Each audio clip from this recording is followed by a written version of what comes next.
Great. Okay. Well, hello everyone, and welcome to Worldviews. Today we have our guest, Danielle Egnew. She is a Christian psychic, medium, ufologist, and supernatural expert who has authored books and hosts a podcast called Insight Radio.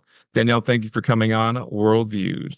And can you just kick us off with just telling your story of how you got interested in the supernatural and your road to becoming an expert in the field, and maybe even mention how your Christian upbringing was as well?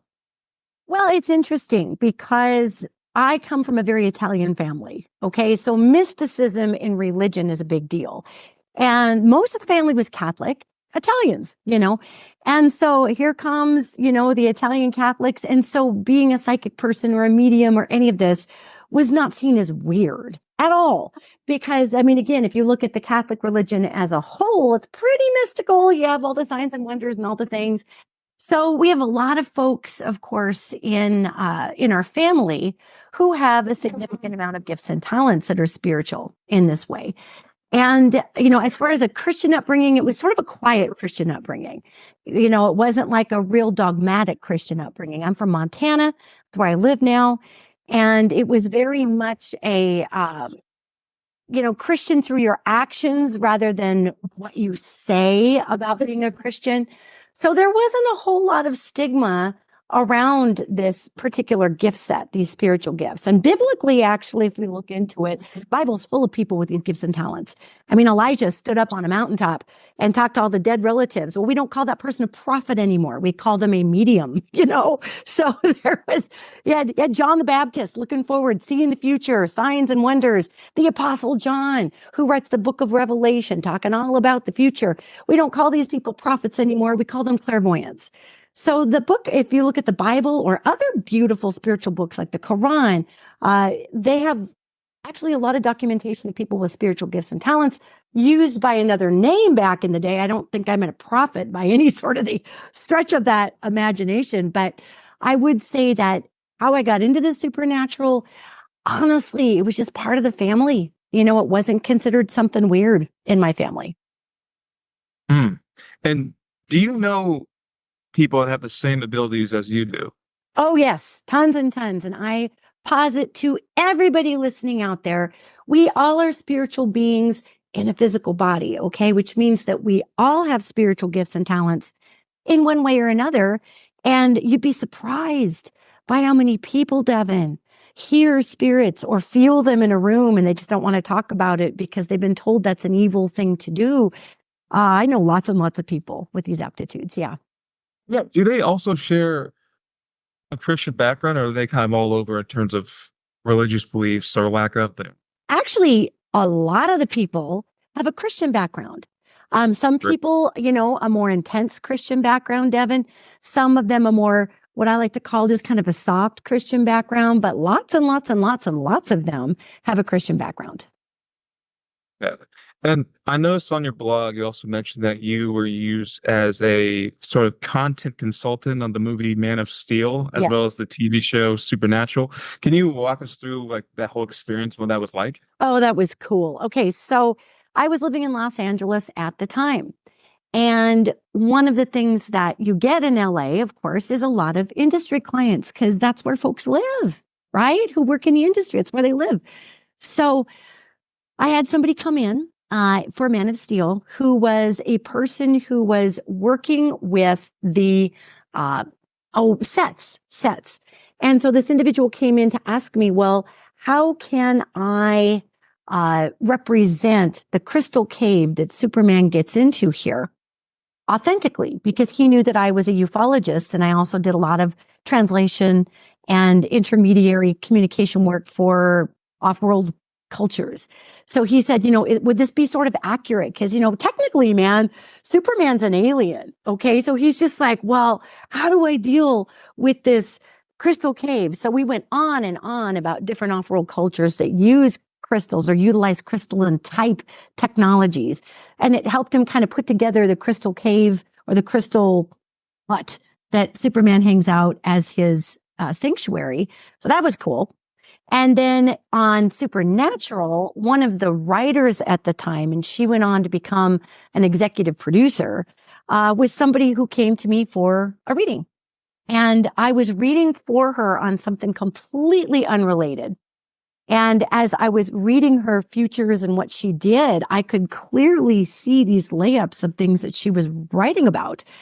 And Devin, I was a crazy supernatural fan. Okay. So I was recognizing these images of these people, their characters of the TV show, right? So I just kind of blurted out, which is not good form in my business, you guys. I just blurted out. I said, "Oh my God, do you write on supernatural?" And she just kind of looked at me. She wasn't telling me which show she was asking about. And she just looked at me like, "Yeah." She's like, "Look, I know I'm paying you to know things, but that was creepy." And I said, "No, no, no, don't be creeped out. I can see Sam and Dean, and I happen to know you are writing for Supernatural." And then I just blurted out, I said, "Why aren't you including angels? You guys talk about demons and werewolves and chupacabra and everything else. Where are the angels?" So we got into this big discussion about how they were trying to incorporate angels. However, every time they tried to incorporate the angels, they ended up being these saccharine, fluffy, puppy, god awful, God loves ya kind of angels. And I said, "Well, have you guys ever met one? Because they're not like that. They're scary as hell. They are intense. They are not these beings that are like, 'Oh, I'd love to just help you out.' They're not your school counselor. So we got into this big conversation, and that started a year-long consultation process where I got an opportunity to sit with this beautiful writer and talk all about what angels are like and how they would speak. And she would ask me questions like, "Well, if you sat down with an angel, what would it sound like?" I'm like, "Well, it would sound like this." And that's how, and this is all her. I'm not taking credit for any of these characters. I'm just saying this was her ability to work this information into the show's characters. She's a genius writer. So that's how Castiel came about in Supernatural, is he sounded just like these interviews that we were having. And I'm like, bingo, you nailed it. They'd be so awkward in a body. They'd be awkward socially. Bam. So it was a lot of fun. I really enjoyed being able to consult with them. Super cool. Do you get requests to this day from like Hollywood people to come on and help them with their shows and whatnot? I did when it was less common, when angels, when the paranormal, when anything in this genre, the off-worlder stuff was far less common. I did far more work in that area. Kind of now, since Marvel broke open, man, they broke open this whole thing with multiverses and seeing the future and all these superheroes that literally have psychic powers. Now that it's more mainstream, they don't bug me as much about coming on to consult, but they did for a while, and it was really fun. Yeah. Well, I guess since we're already on the Hollywood topic, let's jump into the celebrities and famous figures that have actually reached out to you as well. I don't ask for names because I know that you're going to keep that private, but what is the most common reason these famous people reach out to you? Honest to God, it's the most common reason that anybody reaches out to me. Love, money, career opportunities, pretty much in that order. So they're just regular old human beings calling up because they got a hink in their get along. They want some help from the other side, and they just call. A lot of times, though, I will say this, there are big career decisions that folks in that demographic are leaning into. And oftentimes they're multi-million dollar career decisions. I mean, I know I wouldn't have that issue in my life. I don't have, millions of dollars riding on the next deal I make. So oftentimes their work considerations are a little different.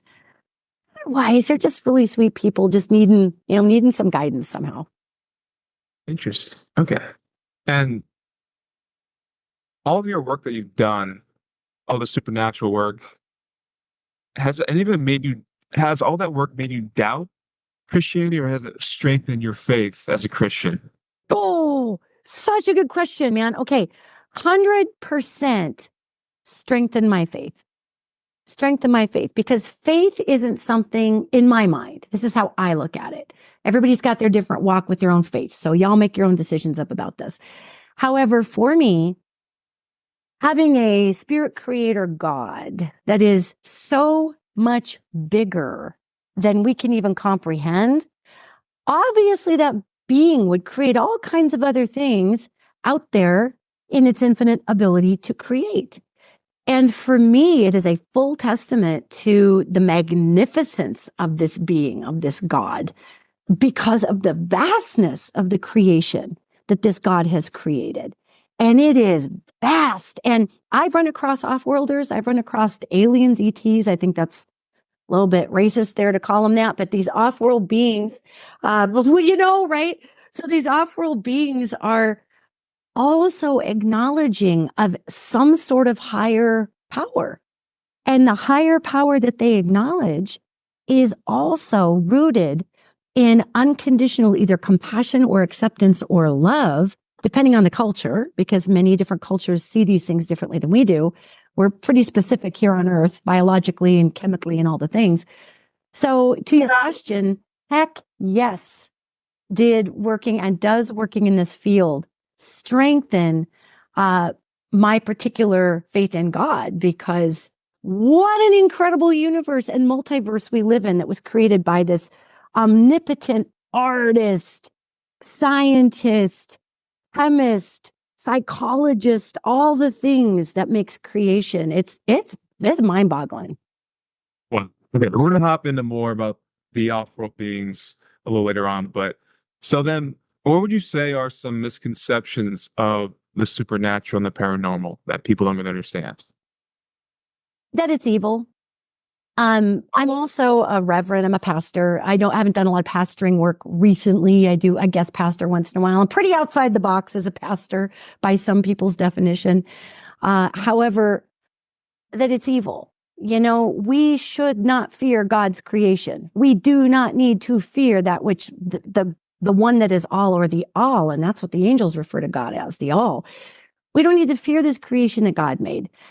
So it kind of gets my feathers a little ruffled there, Devin, when people are automatically saying, oh, the occult's evil, it's evil, it's evil. Anything can be evil if it's misused. Anything. The Bible can turn evil if people turn it into a weapon. It's not the Bible's fault. That's people making evil choices. So I feel that it is a misconception that anything to do with the paranormal or the supernatural is evil. I think that that's fear, and fear cannot stand in the face of compassion, and fear cannot stand in the presence of God. So I think it's a little inconsistent. Okay, interesting. And then, do you think that something like Bigfoot? Do you think that do you think that's a real thing? Or do you think Yes, that's just Bigfoot for sure is a real thing. Bigfoot, though, falls into a category of beings here on the planet that we call elemental beings. And if we want to draw on a Christian reference for elemental beings, go to the book of Genesis. This is so fascinating. Cain kills Abel, right? And what do they do with him? Well, they're supposed to be the only people in the garden, the only people on the planet. Well, it says right there, they kick Cain out of the garden. And it says right in Genesis, he goes to live with the people in the mountains. And I remember being a little kid, right? And I was like, Sunday school, who are the people in the mountains? And the teacher is like, well, there's a lot of things about God that we don't understand. Elemental beings, guys. Elemental beings are another genus of creation that God made that lives on this earth. They're kind of, to my observation, middle management for nature, because we can't handle all the things down here. So Bigfoot falls into that elemental category, just like our Celtic nations talk about the people of the hills, or the Sitha, or the little people, or we call them fairies or fae. They're all in that same grouping. So yes, Bigfoot is a real thing. It's a real creature. It's a supernatural creature that falls in the elemental category. okay? Interesting. And okay, okay, because I also want to ask too on the prediction side of things, because you made a prediction when you were, I think it was 15, or maybe you were younger, about the World Trade Center collapsing. Can you walk us through that story? That was rough. uh, when I was a kid, I was really into theater. I know that's shocking. I'm a very subdued person, obviously. But I was really into theater, and I was, gosh darn it, I was going to go be a big actress in New York City. So here's me, a little kid from Montana. We go on a drama trip out to New York. My grandparents had paid for it because my parents were school teachers. And so I go out there, and were at the top of the World Trade Center, and I was about 15 years old. And we got to the top. And back in the day, if you got to the top of the World Trade Centers and you stayed very still, you could see them flexing in the wind. Like you could just see the other building just it wasn't moving. You were moving. Well, they probably both were moving. So that wasn't a big deal. I didn't have a fear of heights. I understood that these very tall buildings flex. And all of a sudden, I just felt the floor just drop. Like if you were in an elevator and somebody cut the cables, it just dropped and then it came back again. And I'm standing by the window and I'm watching these towers flex and I feel this floor drop and I grabbed onto the railing. And then I stopped and I said, what are you doing, you weirdo? What are you doing? And it kept happening and it kept happening. So I went away from the window, and on the observation deck at the old World Trade Centers, there was an area that you could there was like a cafeteria. So I was sitting back in that. And a couple of my friends came over and I said, are you feeling the floor just drop? It's just dropping. And they're like, no, I mean, I've got some vertigo and I can see the towers moving, but I'm not feeling this drop. Well, it was wigging me out. And about that time, the group was leaving and one of the tour guides came in and they were kind of escorting me down, and it kind of corresponded with the whole group leaving down the elevators. And we get to the bottom and I just looked up, and back in the day, you guys, I've never seen anything like this. It was just this straight glass wall that just disappeared into the clouds. That's how tall these buildings were. And I just stood there and I looked up at it and I turned to my friend, Jason, who I was on the drama trip with. And I said, this building isn't supposed to be here. And he says, what are you talking about? I said, it's not supposed to be here. I said, nothing should be that tall. This is not supposed to be here. And so I got on the bus and I was weirded out about it. Then I forgot about it all those years until, 2000. And I was in my 30s, early 30s. I'm 55 now. And I get this phone call at 7 a.m. and it's my friend in Montana. And he says, you got to go watch the news. The terrorists are bombing the World Trade Centers, because that's what they thought was happening. And I thought he was punking me because I played in a band at that time called Pope Jane, which some folks may remember from the 90s. And I said, don't call me up at 7 a.m, man, and punk me like this. I'm asleep, because I'd been out partying the night before. So he just kept calling and calling. And I got up and I turned on the TV and I'm watching these things smoking. And I turned on the television right as that first tower came down. And I'm getting goosebumps even talking about it. It makes me sick. It makes my eyes tears up. I was sick. I was sick to my stomach. I was like, God, I know what that feels like. I know what that feels like to grab a railing and just ride that down. The velocity of that thing falling. It was awful. It was awful. And I just sat there in this knelt down position in front of this television for hours, probably me and everybody else in America, and just watched this play out. And I just had tears streaking down my face because I knew what that felt like. What was the gap between you having that experience and the 9/11 actually happening? So 2001, and then what year was it that you had this experience? Oh, in the good. 1986? 86, about 15 years I was before. 15-ish, right in there. Intense. Yeah, I know. It was so terrible. It was so terrible. Yeah. And have you made any, I guess, predictions as of late that have occurred? Well, yeah. And I'll tell you the funny thing about predictions is you get to see the probabilities roll out, right? And what's weird about that is that sometimes there's nuances in those probabilities that you aren't seeing, and they're going to roll out too. So I was talking about, and I don't think it necessarily takes a psychic to predict this one, but former President Trump and all of the things that are going down with him, those were all predictions back in 2017, actually, because whether people like President Trump or don't like President Trump, everything happens for a reason in the evolution of society. So there was predictions there. We've got predictions playing out about certain storm patterns and flooding. And again, I don't think it takes a psychic to talk about climate change. Okay. But, there's a lot of these things that were a little more specific that came to pass. A lot of accidents, which I cannot figure out why I get an opportunity to see those. You can't stop them. You can't stop the Twin Towers from falling. So why experience that? I don't think we're always meant to stop things. I think sometimes we are feeling the pressure wave from the future of something very traumatic that's happening. And when we feel that pressure coming back, maybe if you're wired this way, you're sharing with some of the collective trauma, perhaps. So the impact in that upcoming future isn't as great. I don't know. I can't really answer that question. But yeah, there's quite a number of little things here and there. I make crypto predictions all the time. I'm not a financial advisor, but just from my own experience, I will talk about some stocks sometimes that hit. And again, not a financial advisor, and always research before investing, because you could lose everything. So these are things that I put out on the regular. And to be really, really straight out with you, Devin, I have done less and less predictions, because I have found that people become in my estimation, become a little too dependent on the outcome of that prediction. And they don't do the work that gets us to that prediction. And there are no shortcuts. So I found that predictions are not as effective in helping humanity heal, in helping us learn our lessons. You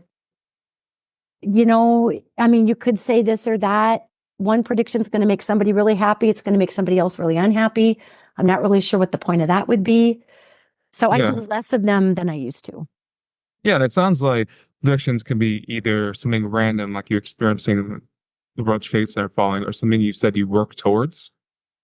Well, yeah, like if you talk about, okay, so there's going to be X amount of guilty convictions for former President Trump. Again, don't really think that takes a psychic to say that if you follow the rule of law. However, what good is that prediction? What good is that? Like, okay, fine. So you're rooting for him or you're not rooting for him.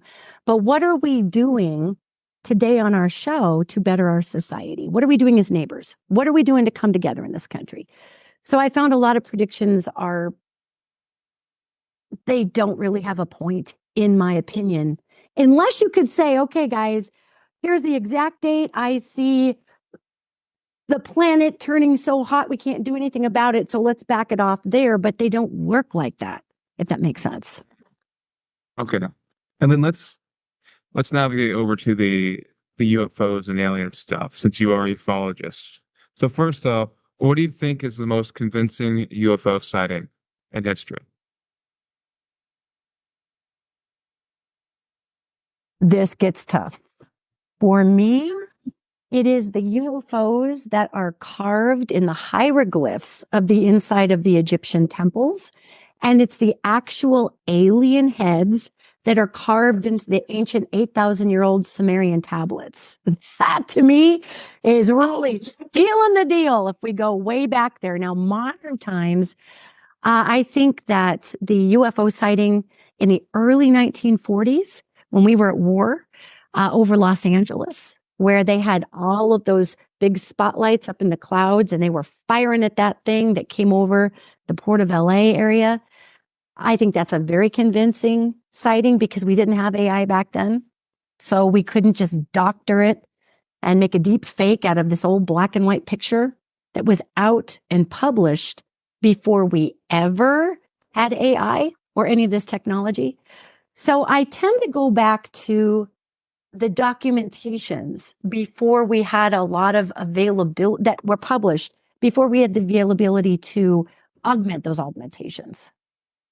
Okay. And so I assume you've also kept up with the whole news in the past few years with David Grusch and the hearings. And even before that, there's the whole, I think the most highly viewed YouTube interview is Bob Lazar and Joe Rogan. Do you have any thoughts on what Bob Lazar, his findings, or what David Grusch has apparently been saying? I do a lot of work.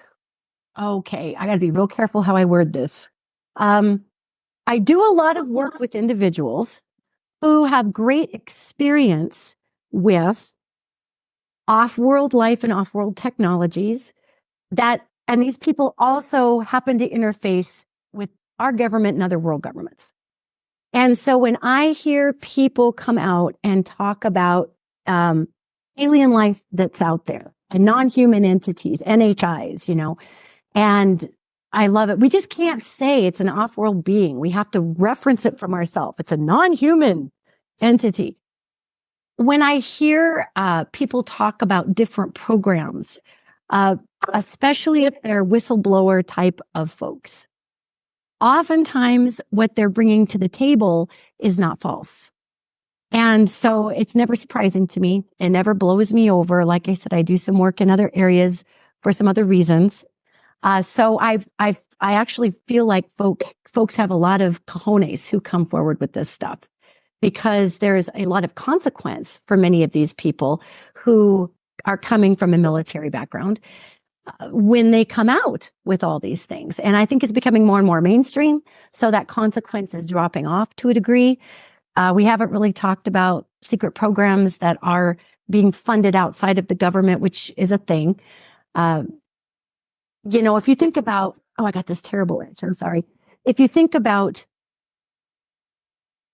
our joint chiefs, who are our top ranking officials, militarily speaking, in America, in the United States, America is also South and North America. In the United States, if you think about some of these folks who call the Pentagon, they're in the Pentagon, they're calling the budget folks at the Pentagon and saying, I don't recognize the names of these programs that we're funneling billions of dollars to. And when the admiral of the Navy, the top admiral, who's one of the joint chiefs, is told, I'm sorry, sir, you don't have the clearance for this. I mean, that's pretty clear, So there is a great deal out there. I can tell you that we are not, here's a spoiler alert for everybody. We are not, as a country, or the other countries who are kind of weighing in on these programs to reverse engineer off-world technology. We're not to the place where we have it down like our off-world friends have it down. And the reason being is that we cannot reproduce a significant amount of what they would use as power sources for these craft. We also can't write in them in the same way that a lot of our off-world friends can, because our physiology can't hack it.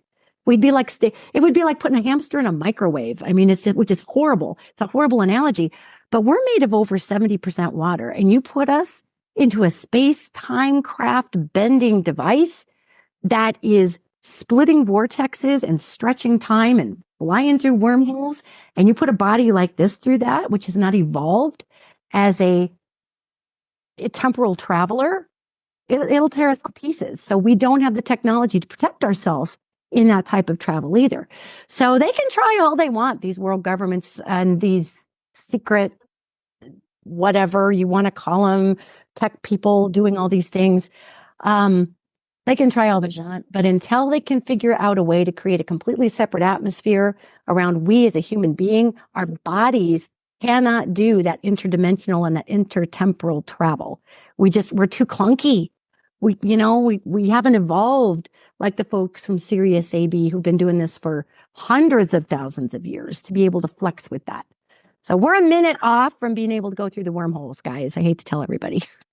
Interesting. Okay. So then, because there's always this talk of their origins as well, whether it's from the oceans, within the planet itself, other planets or other dimensions, what David Grusch was saying, that they are from a higher dimension. Do you subscribe to the saying that they're from all of those, or just a few of those locations?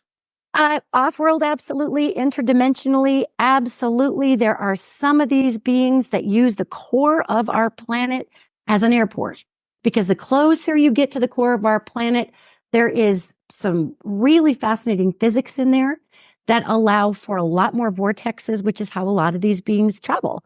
I have yet to run into aliens that come from the center of the earth. I would categorize those beings more as elemental beings, the little guys we were talking about at the top of the show. Those are more of our elemental beings. So I might not call the ones that come from the center of the earth or the oceans that are under the crust that I've been talking about for 20 years. I sounded like a wacko. And finally, they've come out and said, oh, there's an ocean under our crust. I'm like, well, you guys, it's physics. Water settles. Where do you think all the ocean water goes? It goes under. We're not solid. We're not a solid ball. So I would call those beings, I would categorize the beings here on Earth that come from weird underwater oceans, in interplanetary catacombs. I would think of them as elemental beings or earthlings. They're from here too.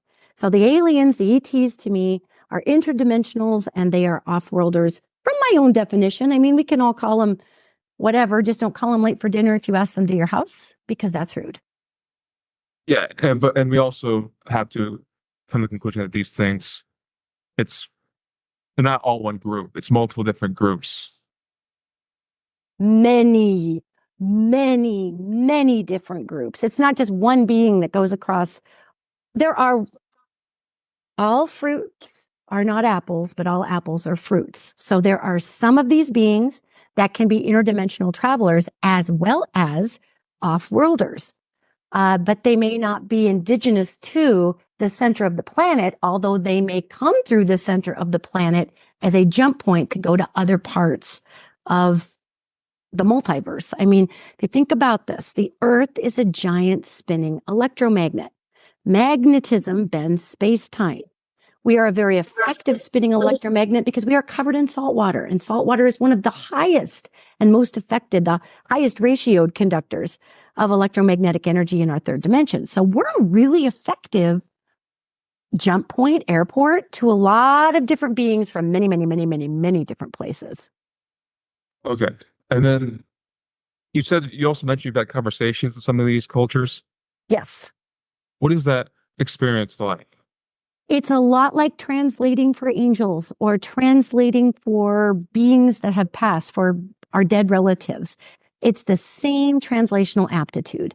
You're just talking with these beings who are talking with you here, and you can call it telepathically. They do a lot of speaking to us through pictures, through emotions. Sometimes you can hear them hop in and out of your head, and it sounds kind of like weird, staticky, tinny, poorly put together syntaxes. They're trying to make a sentence out of information you have in your brain, much like a ghost box. If you've ever seen those on paranormal TV, the ghost boxes, where a spirit will come and trigger over 25,000 words out of that particular box because they can use their own electromagnetic presence to do that. A lot of these off-worlders will trigger your brain and look for different words. So it's mostly a very peaceful experience. Our off-world folks, they have no desire to come take the world over, Devin. I mean, they would have done that before we wrecked the oceans and we hacked out the atmosphere. I mean, they would have taken it the minute they could have took it, but they don't want to take it. They just come and go. Okay. That's interesting. And what is their agenda there? Like, what do they want, if anything? Oftentimes, they don't want anything. They're using us like an LAX. They're using us like a London Heathrow. They're coming here as a jump point to go someplace else. It shortens their travel. If anybody out there's a Google hound and you look up NASA, you look up NASA and you look up the craft that are documented coming in and out of the center of the sun. A lot of those have been taken down now, but there are these massive craft that show up on these solar probes coming in and out of the sun because the sun has so much energy that it is all stars are bending space-time in the middle of them. And that's what enables these beings to come and go. So there really isn't an agenda that they have here on Earth. If anything at this point, most of these cultures who come and go from here, and they've been doing that for billions of years before we even showed up as a species here, most of them are trying to help us. You know, they're trying to give us dreams, interesting power sources that don't deplete our planet. They're trying to help us out in our evolution as a species. And they're not going to really labor themselves to death over that, but they are trying to help us out. And in part, I've learned that they're doing this, yes, to help us, but they're also doing this that, Devin, if we go crazy on this planet and we blow the whole thing up with nuclear stuff or whatever, that's actually going to throw the Earth off its axis a little bit. Now, the Earth naturally has a wobble, okay? If we throw the Earth off its axis too much, then all of these vortex points that all of these off-world cultures use as the London Heathrow are going to move. So it's like all the runways all of a sudden shift the wrong direction, and that kind of ruins their groove for travel. So they would prefer us not only to bake the planet, but to adjust their runways that they have been using for a very long time. So it's mostly to help us, but probably not for the reasons that we think. Okay. And then why do you think, well, two things. Why do you think the government tries to keep them hidden? And then two, why is there a level of hiddenness from them as well? Do they want to be known? I guess I'd say, do they want to be known in terms of it's so factual that they're so apparent that their existence is so apparent that it's just like everyone acknowledges the existence of water, like that clear? What I've observed is that there are people in government that deal with stuff that you and I don't deal with. They are dealing with 1,000,010 terrorist calls into them all the time. They're dealing with stuff that we never figure out about. So there's a lot of fear there, is what I would tell you. And I don't want to judge the people who deal with all this because I don't deal with it. I didn't sign up for that job. There's a lot of fear, and they are afraid that if they came right out and said, "Yep, we are way down here on the technological food chain with all these other beings that come and go regularly from the planet." They are afraid of mass hysteria. They are afraid of mass violence. Even though you and I can talk about, most people get that ETs are real and that we're not the only life on the planet. These are folks whose job is to manage civics and chaos. And so I've been told, they are just deeply afraid of the chaos that would spike. And they're also afraid of bad actors taking that information and using it to frighten people and mobilize people against each other. I was tipped off to that. So even though most of us are very aware of the fact that ETs are real, the folks in our positions of authority are trying not to allow this to become a fulcrum for division, which I can't say would be an impossibility, which makes me really sad. It just makes me sad, that people go that direction. Yeah. And then from a Christian worldview, I think a lot of times Christians will get asked about their thoughts on aliens and whatnot. And the big question is always, well, did Jesus Christ die for the sins of aliens as well? So I guess what would you say to the kind of dichotomy between aliens and Jesus? Do these beings believe in the Christian worldview, or is there also, I guess, atheism or other religions amongst their cultures? Oh, absolutely. Most of them, however, and I'll take our lens, because we're talking about the Christian worldview, right? I'm going to take our lens. And so for folks watching, kind of expand it. Christianity is based on Christ. So if you take the Christ figure out, then what would we call this religion? Would we call it the religion of ultimate acceptance and love? What would we call it? And who's to say that old Jesus hasn't made a stop in their cultures as somebody who's culturally relevant to them? That would make the sense to me. So what I've noticed is there is this adherence, is the best way I can put it to you, to compassion, love, connection, and understanding of one another. And there is a universal tenet among a lot of our off-world cultures who have come here for millions of years, the folks from Sirius AB, the Uturan, who come from, they get called weird stuff online like the Arcturians. Of course, we love to mispronounce things. The Arcturians. So if you look at these beings, especially the folks from Uturan, they are really into peace, love, and harmony. They are into everybody being loved and being connected, and that they are into the fact that they are not the top of the food chain spiritually, that there is another being or entity out there that is that which is all love. And if you run in to a Sirius AB person, or some of these folks that refer to themselves as Hostat, but they're actually, we call them reptilians, which is horrible, or the Oturan or the Arcturians, they all have a greeting that is universal, that hops across all kinds of cultural barriers, that boils down to one tenet that even we on this planet can understand.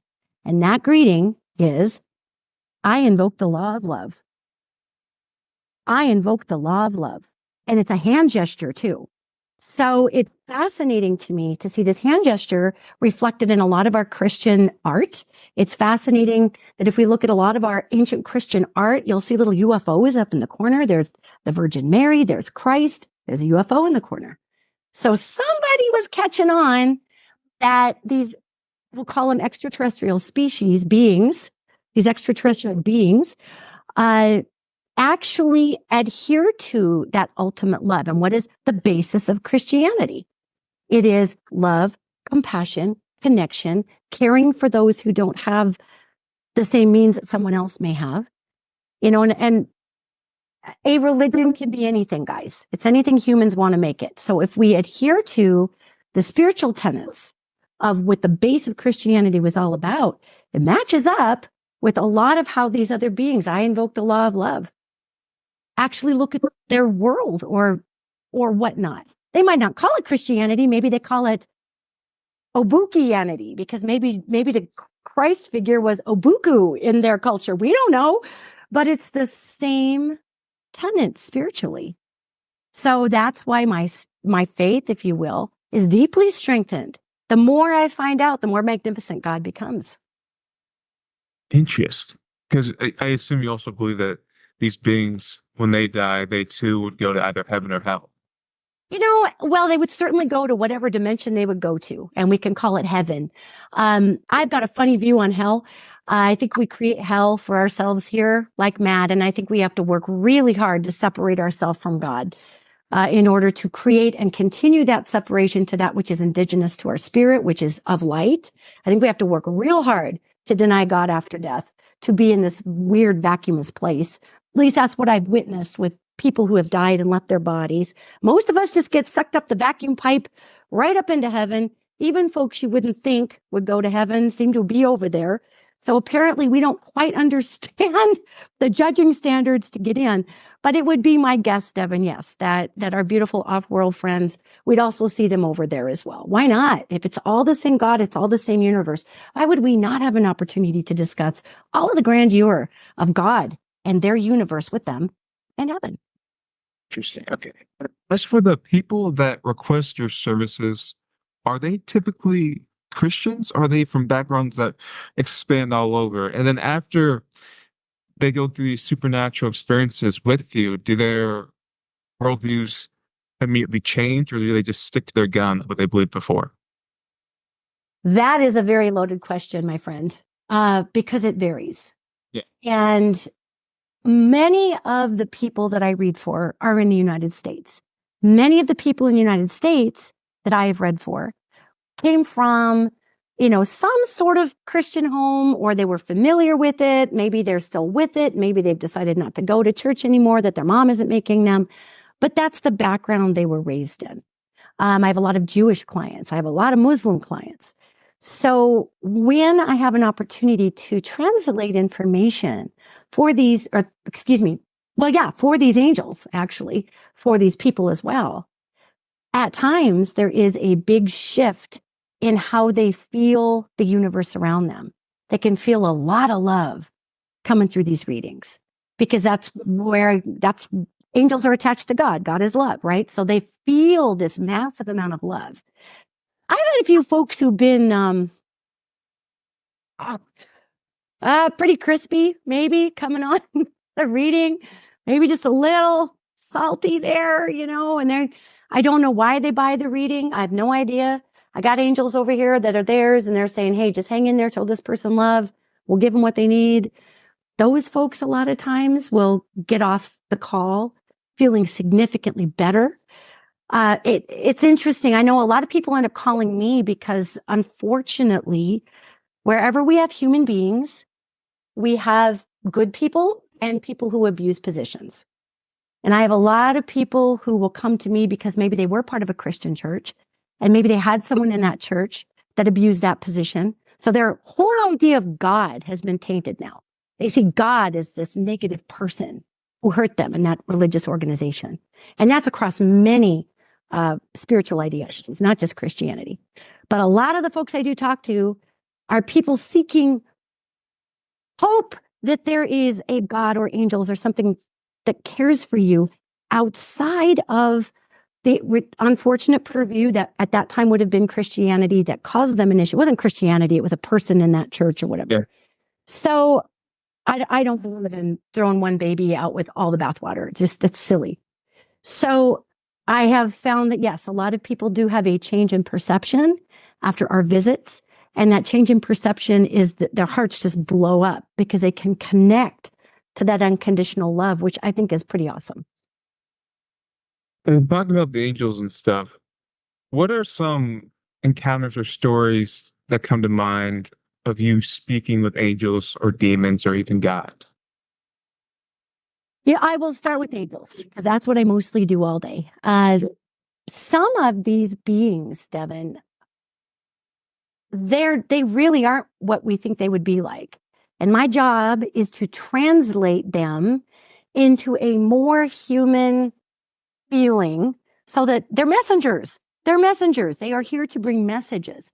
So one of the most wonderful things about a story about dealing with these beings is translating for a person who doesn't believe that their angels are real.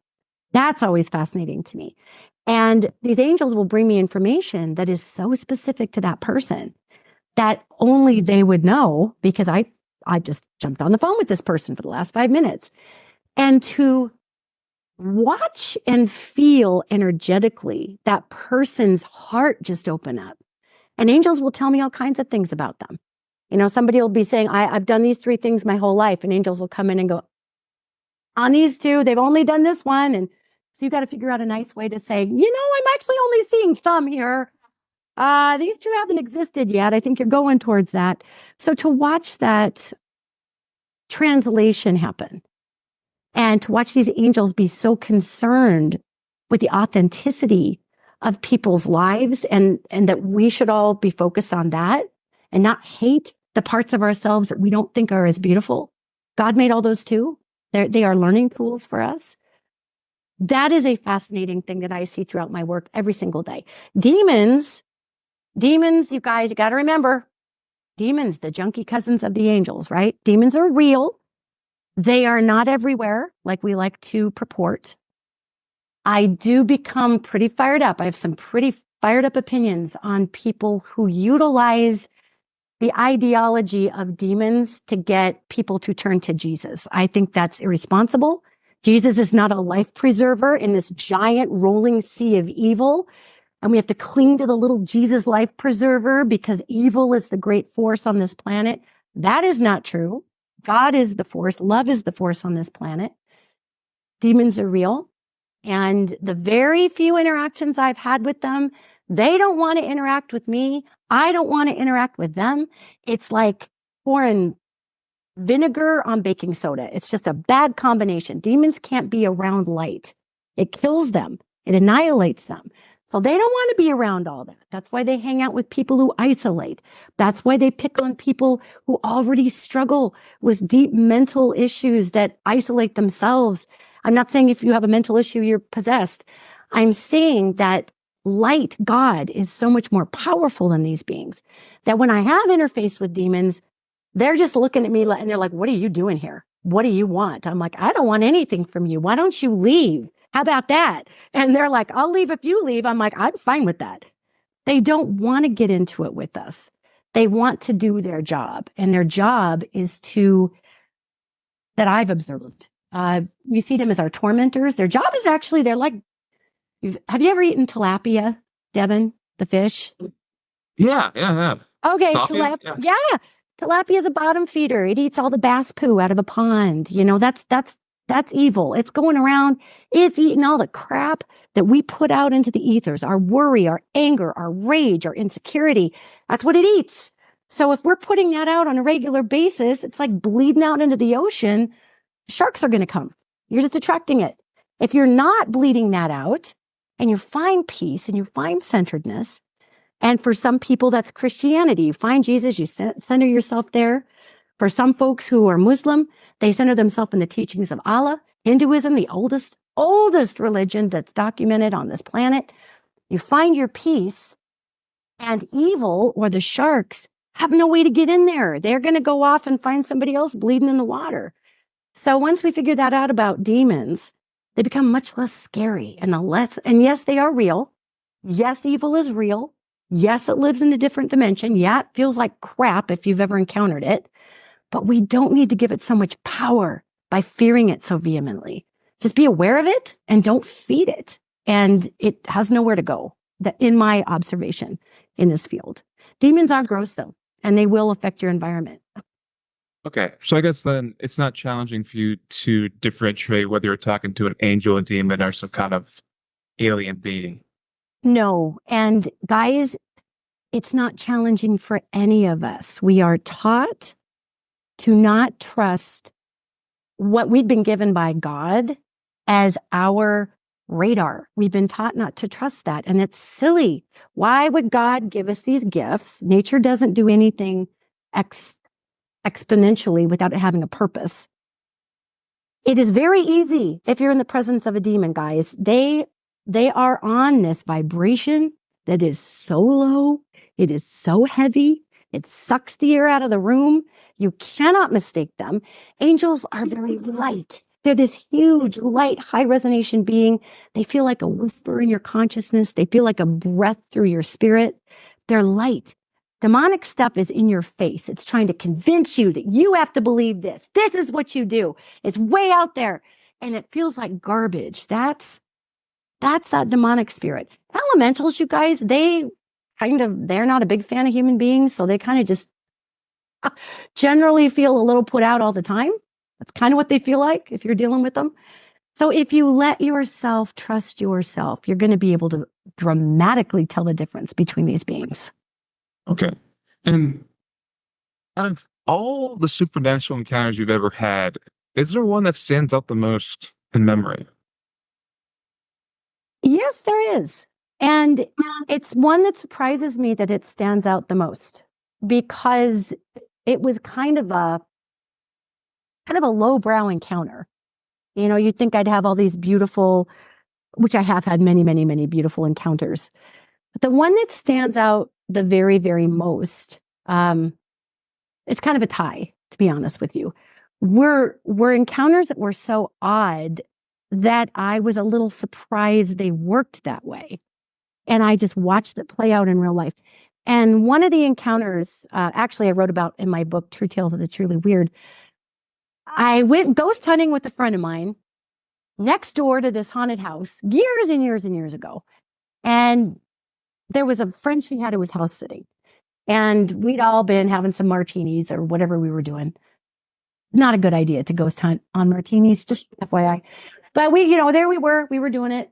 And one of the guys who lived in this house was in what we would categorize as an open channel medium.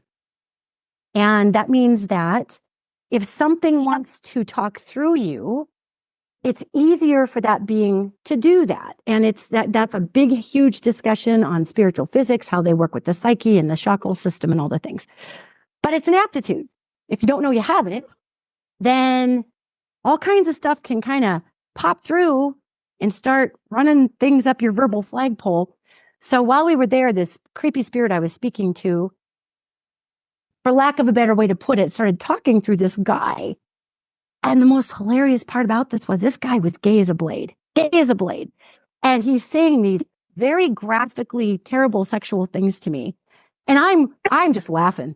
I'm laughing and laughing and laughing. And I'm saying to this spirit, who is an awful spirit that did awful things to his daughter and his wife, I'm laughing.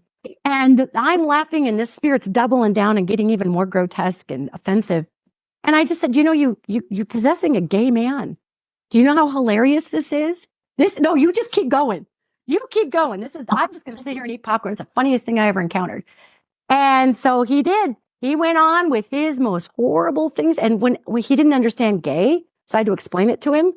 And just the look on this face of like, oh, wow, I don't know where to go from here. It's just like, yeah, man, planning, evil, gross spirit, planning. So that's one that stands out. And the other one that stands out was an off-world encounter that I had about 3 summers ago now here in Montana. You got to be careful what you say to certain off-world cultures because they're very literal. And you can tell how literal they are by the influence that you see in Egypt with those hieroglyphs are very literal. You look at it, that's a falcon. It's not a sparrow, it's a falcon. You can tell exactly what it is. And those ancient Egyptian cultures had a lot of off-world influence. So I was up camping with my wife and with my sisters-in-law, and we're sitting up there, top of the mountain. And there was this huge star that we'd been looking at for probably half an hour. When you're outside, Devin, and you're watching the stars come out, right? Sure. I'm sitting there and I'm looking at this giant star. And we'd all been looking at it. Pretty soon, it's been sitting there for half an hour. It just takes off. So I say, not a good idea. Oh my God, come back. I'd love to have a ride. Come back, sit by the campfire. I'll give you a beer, blah, blah. And I'm talking to them telepathically and I'm speaking out loud. So later that night, they came back. They wanted me to get on their ship and I wouldn't leave the camper. I'm like, guys, I didn't actually mean I wanted to go for a ride with you. They were from Sirius AB. So we were having this horrible cultural misunderstanding. So they were trying to trigger my head in certain ways to get around the cultural misunderstanding. I'm like, I would go with you. My family is here. So they're trying to figure out where that lives. And they're trying to say, oh, it's okay. They won't miss you. But what gets triggered is, oh, your family doesn't need you anyway. So then I'm having all of these chemical responses of your family doesn't need you anyway. And I'm like, you guys, stop. This is making me feel like crap. Of course they need me. Y'all don't know what you're doing in here. So we eventually worked it all out. But it was a weird experience. So if you see something in the sky and you're joking around and you're saying, hey, come pick me up, they're going to take you literally. So maybe if you don't want to go for a ride, just look at them and say, I invoke the law of love. Welcome to Earth. Rock on. Have a great trip. Because you don't want them actually having a cultural misunderstanding and trying to pick you up. It's a drag. Yeah. And you said they're from the Series AB? Sirius, the Sirius star system. And of course, Sirius AB is a binary star system. So it's got all kinds of planets out there. And those travelers use the binary star system, again, as a gateway to go to wormholes, we could call them, to go to all points beyond in the universe. And then what was the other, you mentioned you had some beautiful encounters with angels. What were those ones? Oh, I have watched angels, or what we call the spirit of God, which was originally determined, it was part of the feminine aspect of God. And now it's just kind of been degendered. So it's the spirit of God. Wash through rooms of ragingly angry people and they just soften and they just burst into tears and they don't know why. And their countenance changes and their faces change. I have watched angels come in a situation where someone is in very dire danger.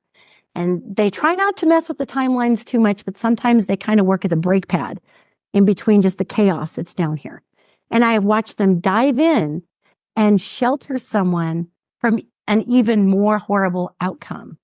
I've watched angels give people strength to stand up in the face of something horrible that's going on. And it's this bravery that comes from deep love that washes over a person and interrupts a message of chaos or division.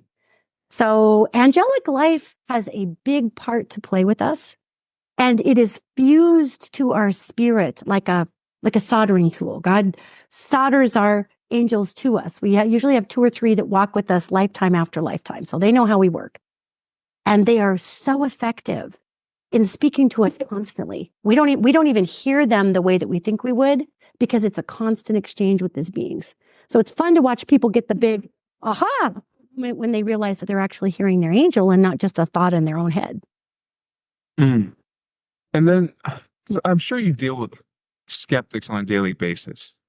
But I'm sure they are always like, well, I've never seen this. This has never happened to me. There's no actual proof of this from their perspective.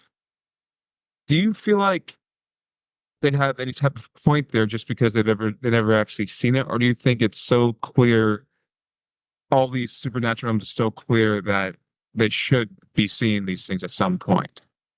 I believe that we encounter supernatural and mystical phenomenon on a regular basis, yet we are so thrust into an environment that demands our attention to be on our survival and our fears and the pain we've been in. We get hyper vigilant about these fears.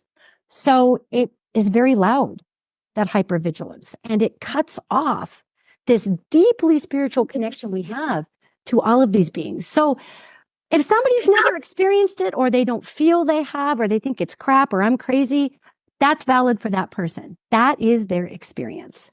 That is valid for them. I would posit to folks who matrix everything to be practical. And I say matrix, that's a propensity we have in the mind to make sense of something so that we understand it within the terms that we have educated ourselves with. It's called matrixing. I would challenge folks that when something keeps trying to happen in your life over and over again, and you're kicking out as a coincidence, it's a coincidence, it's a coincidence. How many times mathematically can that coincidence happen, guys? Mathematically, it fails that test. So if we run mathematical and probability odds against how many times we encounter that funny little feeling that we know who's going to call us on the phone, or that weird prompt that we get from the angelic realm of, you should call your brother Bob. He could really use some love. And you call him up and something terrible has happened in his world. If we kick out and stop matrixing these everyday miracles that all of us experience, guys, we all do, then you're going to start to see a much more broad universe. Now, it's been my experience, Devin, straight out, that a lot of people don't want to believe in this stuff because it's been misused. A lot of people have been terrible charlatans who say they're psychic. There have been pastors who have said that they heard God, so go do all these terrible things in God's name. People don't want to be taken advantage of. They don't want their faith to be seen as a fulcrum for misuse. So they shut it all off, and nothing can be mystical at that point. Guys, the world is full of 20 trillion shades of gray. So let's not throw it all out. Let's separate the bad apples from the good apples. Let's go back to your natural intrinsic ability to feel the world around you. And folks will start noticing more synchronicities that have no explanation. Some people are still not going to call that God. That is fine. But do not turn a blind gut, because it's in our gut, to the mystery around you, because that makes your world this big. And that's just kind of, who wants to live there, man? That's sad. Yeah. Yeah. Interesting. That's cool perspective. And then because I know you're on some supernatural reality shows, or any of them kind of just so plainly built around views to the point where they just made up stuff? Yes. I'm not going to say which shows. That would violate a lot of contracts. However, and this was more back in the mid 2000s when paranormal TV was coming out, and it was a much bigger thing than it is now. A lot of the ghost hunting shows wanted me to react in a certain way, and I just wouldn't do it. It didn't get me invited back. And I would say, well, why aren't we just pointing the cameras over here where the actual spirits are? And they're like, well, we've already got all the cameras over here, so we need to create that over here. I'm like, but it's not over here. It's over here. We could get actual phenomenon if you took your camera here. So there are some shows, not all. There are some shows out there that just wanted to scare people, and everything's a demon, and they wanted the psychic to say everything was a demon. And I was like, you guys, that's not true though. That's actually a pissed off elemental, because that person tore up 4 trees in their backyard, paved the whole thing over and stuck an in-ground pool in, and then put tons of electric gear in the ground. The elemental's mad. That's an elemental messing with the plumbing. It's not a demon. Why can't we educate people about what elementals are and what they do and their role in trying to get us to pay attention to the earth? Nope. They wanted it to be a demon. So when I put out my own documentary in 2009 called Montgomery House, The Perfect Haunting, we just went with all of the actual evidence you can actually capture if you point the cameras in the right flipping direction. So yeah, I mean, and not all paranormal shows mock stuff up, but you guys also have to understand, I do a lot. Well, I did more work with TV than I'm doing now, but they've got a limited time to be in a location. They've got a whole lot of money that they're there. A lot of times the people who are shooting the shows or the ghost hunters claim to be skeptics. So they don't want somebody there going, guys, just put your cameras here. This is where the ghosts are. So they're burning what we call burning a lot of tape. There's not tape anymore. It's all digital now. But they would be burning a lot of tape on nothing and trying to create it instead of just capturing it. I mean, hey, watch your shows. They're still fun, and there's still some great personalities who educate people, and they talk about a lot of great histories or whatever, but a lot of them just mock up crap because they have a limited time to make something happen on camera. And then lastly, best lesson you've learned in your whole 20 plus years of experience.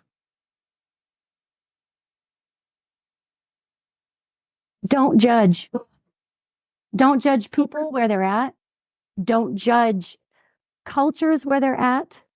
Don't judge people's fears because you don't know why they have those fears. Don't judge mystical things in terms of what's the best mystical and what's the worst mystical. Come out of a place of judgment and go into a place of trust and awe, because that's where God lives. That's where Jesus lived. That's where Jesus, whoever Jesus was in all these other cultures off-worldly lived. If you're a Christian person, you know, if you're a Jewish person, that's where God is. That's the top of the mountain. You know, that's where the awe is. And we don't need to make it a franchise, and we don't need to give it a label. We just need to come out of a place of judgment.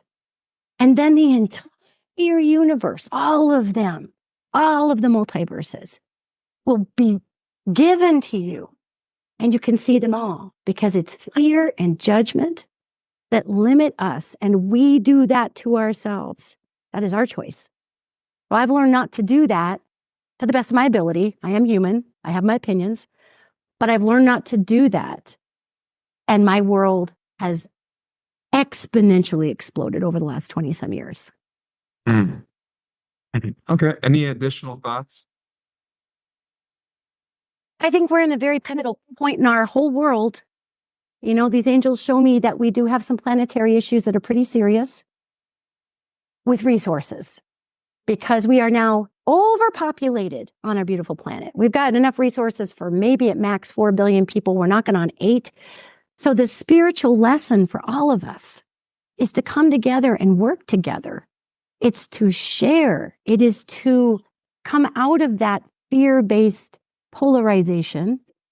And there is the only one way of thinking, and be able to meet us all in this fulcrum of love that's within us. In order to do that, Devin, we've got to come out of here and we got to go here. So that's what I would tell everybody. We do have issues coming, but we can conquer our fears and we can overcome those issues if we will simply settle in to our actual birthright and spiritual design, which is love and connection, and work together. And that's what I'd leave everybody with. It's a challenge, man. There's lots of folks out there that want you to fight with everybody who's not like you. Not a good idea. So we got to figure out a way to work together if we're going to keep the species a pumping. That's what I'd tell everybody. Awesome. Awesome. Well, Danielle, I really appreciate this. This is very, very interesting conversation. So thank you for coming on Worldviews.